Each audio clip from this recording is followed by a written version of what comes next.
Hey everybody, hope everyone is doing well today. A beautiful April that we have right now. Cool, breezy. We had temperatures in the upper 70s, and now we're going to have nights in the 50s. We'll probably get some 40s very, very soon. So it's ironic how April is cooler than March, and the weather is comparable to what we had in February. So you thought that every month was going to be record-breaking high temperatures, and apparently it didn't happen. It's why we advise a lot of people to come here in April. It's really, we've got phenomenal weather out here, and the same with October. What I wanted to talk about today is how people need to understand that people can make the change at a community level, at a level where people know each other, they're willing to come together, make a difference, and virtually make change happen at their communities. Because the problem is, a lot of people think, okay, in order to make change, they have to just somehow get politically involved, vote, canvass, do all this kind of stuff, lobby. And I'm not trying to point out that that is not important. But in reality, real change can happen. Or I guess you can say the cream of the crop change can occur at the community level. And let me explain really what I'm talking about. So we know that people on all sides are, for an example, pointing out that the cost of housing is pretty high. Now, of course, a lot of people don't know exactly what's causing it. You know, sure, arguments like Wall Street investors, Federal Reserve, whether it is NIMBYs, whether it is zoning, whether it's materials, labor, and all that we keep hearing, all of that sounds reasonable, which is true to a certain extent. I mean, just keep in mind, we didn't really solve the problems after the financial crisis about 15 to 20 years ago. However, we do have the power to make housing cheaper, okay? And how do we do that? Well, I suggest more and more people consider buying land. And if the land is not cheap, I know we have a problem with federal lands, continue to lobby, fight very hard to make sure, forgive me, the winds are really kicking in, and make sure that we have the ability, believe it or not, to buy land cheaper. Because if you notice, there's a significant difference in the cost of land when you go to Pahrump or Bullhead City. And keep in mind, the way it works here is that land isn't too abundant because we have this disposal boundary where land outside of the boundary cannot easily be bought.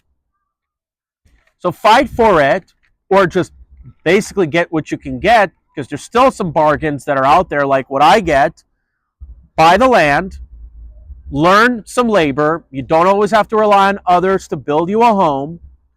A lot of the construction labor is fairly basic. I mean, I saw a video where a bunch of 12-year-olds were building a house, starter home, 3 bedrooms for $50,000. A lot of these techniques you can learn on your own. Keep in mind. With that into consideration, you can learn a lot of the techniques.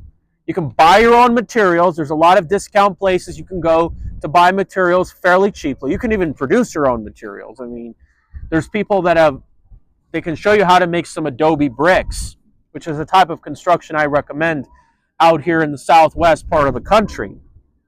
Buy your own bricks, build your own homes, better quality, something that's not so defective from these corporate home builders, something that is more efficient, higher quality, more charming, more attractive, more affordable, more efficient, something that can have features like ADUs in the backyard, above a garage that's detached, that could serve the needs of more and more people. We have the ability to change things, folks. We can make a difference. We can build a lot of semi-custom homes. We can have a community. We can build streets that are near or at a grid, streets that are interconnected, streets that are pedestrian friendly, where we can all come together as a community and build an entirely new neighborhood out of scratch. and essentially save up our own funds and come together and build like-minded people with our like-minded neighbors. We have the ability to do that.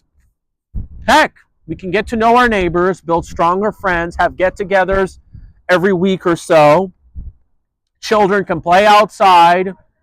I mean, heck, if we can have that, and we can have a situation where both parents don't have to work, we can have some couple of online courses, we can have some private tutors come in the home.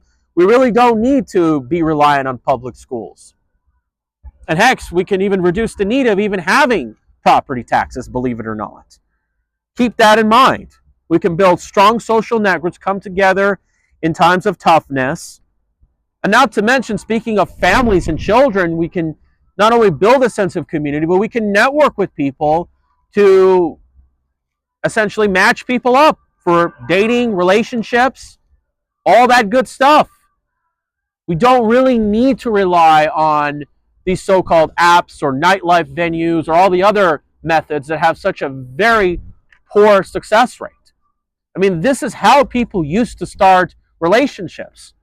Older relatives used to essentially rely on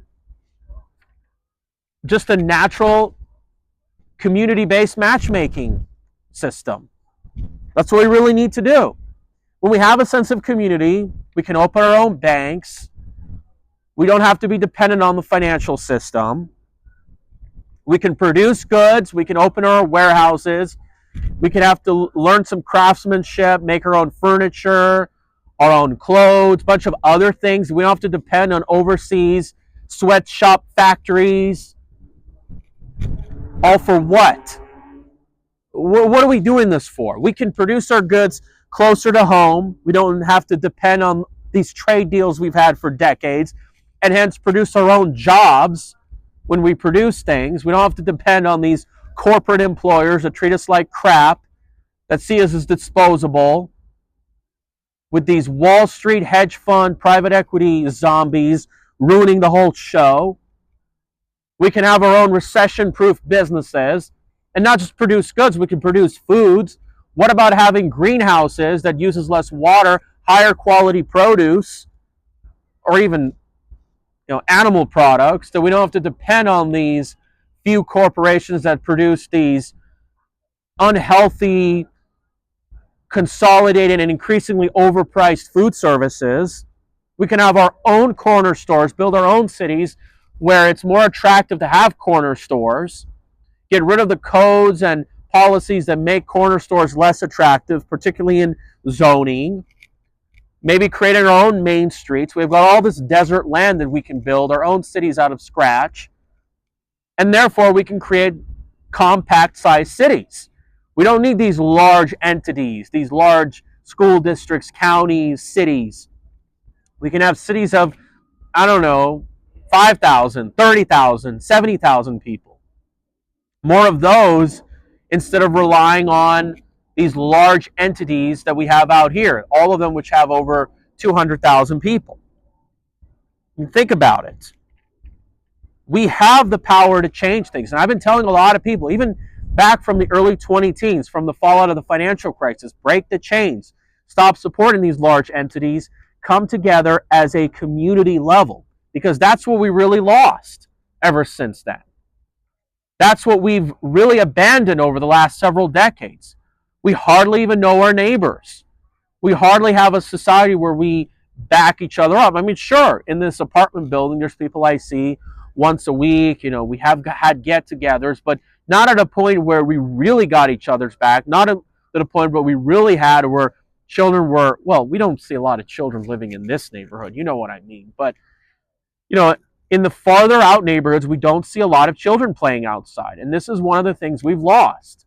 And I think this fear-mongering we've had, in the 1980s and onward with child abduction, Codadam, I think that made children a little bit less enthusiastic and families more cautious about having their children walk outside, because you really see that in other parts of the world. Keep that in mind. So you can blame all the electronics you want, the scapegoating, but that doesn't really explain everything. The same goes with shopping outside or dating or friend making. Just blame electronics all you want, but things are different around the world, or perhaps even in other parts of the country, folks. We've lost our sense of class. How often do you see men wear dress shirts and even suits out very commonly? How often do you see women wear dresses out in public? We don't see that quite often. We've lost our family structure. I mean, it doesn't have to be the nuclear family, but how often do you see two parents in a household with children? We don't see that quite often like we used to. Our culture, our mass media, our schools, the messaging that they've been promoting, the NGOs, the corporations have been very much against the systems, the foundations we've had decades ago. Keep this in mind. Now, I'm not telling you that voting and all these things don't matter, but there's other avenues that you can take to really make change happen. And this is why we got to come together and create the reality that really works for all of us. All right, everybody, thank you guys so much. Thank you for giving me this opportunity to really get out there and really make a difference. Bring the voice out there. Take this video if you can. Spread the word. Sorry about the shaky phone. It's windy out here. We get a lot of wind, especially spring and fall. You know how it works out here. Thank you guys so much.